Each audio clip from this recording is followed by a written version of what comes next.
Hi friends, जय जगन्नाथ। आज mini blog रे सोनू को टिफिन बॉक्स पई किछि प्रिपरेशन आपन सहित शेयर करबी।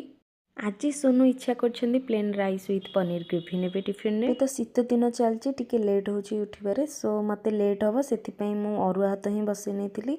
एक करी किछि वेजिस काटि नेछि, जेमति शिमला मिर्च, प्याज और टमाटो। आ गोटे साइड रे किछि मेडिसिन बनौतली, माने शीत दिन पई स्पेशल अदा वाला चाहा। किछि पनीर को भी मु काटि नेछि। गोटे कड़ाई रे किछि तेल गरम कर सारा पर जीरा फुटे नहीं काटी रखिथिबा वेजिस को स्टेप बाय स्टेप ऐड कला पर सेथिरे पनीर मध्य ऐड कर नेथिली।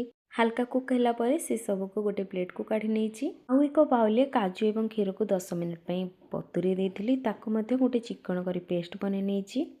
सेम कड़ाई रे किछि तेल मध्य ऐड करनी, बस 2 चम्मच अदा रसुण पियाज रो पेस्ट ऐड कर नेथिली। बेसिक गुंड मसला ऐड करला परे भलसे कसी नेथिली। देन ऐड करथिली वेजिस एवं पनीर गुड़ी को। काजू एवं क्षीर पेस्ट ऐड करथिली। मैगी मसला तो निहाती ऐड करेंगे। आवश्यक अनुसार पानी ऐड करने। तो भात सहित खाइबे निहाती ग्रेवी रहिबा आवश्यक। एक टिफिन पैकिंग कला भितर सोनू को तांकर ब्रेकफास्ट खाइबा को देई नेथिली। आजिर ब्लॉग टी एठी सरुची।